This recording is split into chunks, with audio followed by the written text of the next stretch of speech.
Afternoon. Yeah, pretty cool, huh?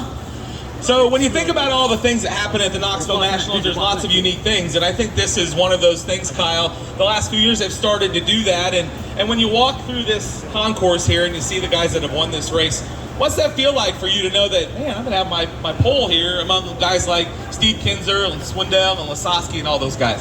Yeah, it's definitely special. This is, when you think of the greats of our sport, they've pretty much all have won the Knoxville Nationals. So to have my own pole now is really special, and it's, as they built this up, the unveiling up, it makes you want to win the event even more. So it was cool when Brad won it, and then when Gravel won it, I remember getting to see their pole unveils, and now I'm thankfully one of the guys that can do it myself.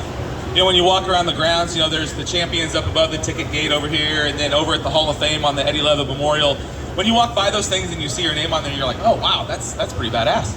I actually haven't gone to see my name, so but no, it's really cool that like I said, you know, there's just been anybody who's won this race someday ends up in the Hall of Fame. So, and then that's, I think, the end goal for all of us is to end up in the National Sprint Car Hall of Fame. So to win the Knoxville Nationals, I think it etches your name there, and I hope this is the only one I can win, and we can win another one on Saturday. After you won last year, how long was it that you were replaying that in your head in the days to come afterwards that you're like, shit, I won the Knoxville National?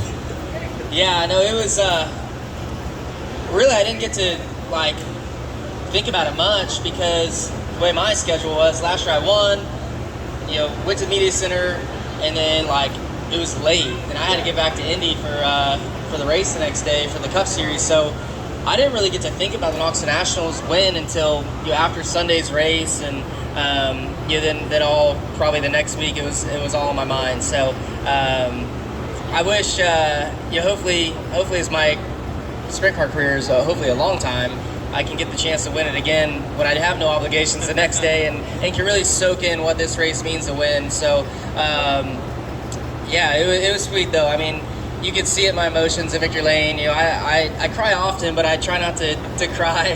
I'm a happy crier, but I try to get it all together before I do interviews, and I got choked up towards the end of my interviews. So it just shows you what this race means to me personally, and you work so hard. Everybody works really hard to try and win it, and some don't ever get to. So it's a tough race to win, as everybody can see with the format. So it's a hard week's work to get the job done.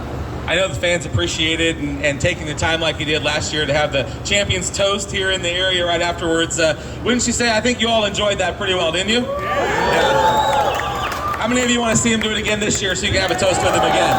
Yeah. Well, let's do it. Let's let you stand here so they can take pictures of you standing by your picture here.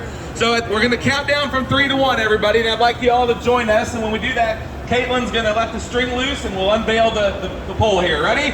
3, 2, 1.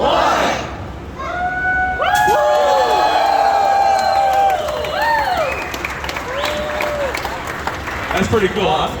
It is. People are asking me, like, what do you think the picture is going to be? I was like, well, I'm sure it's going to be where I'm like. That's it. That was a perfect moment. So just really special to see this thing, and hopefully we can add on to the years like Donnie has. Give him a round of applause, ladies and gentlemen. Our champion, Kyle Larson.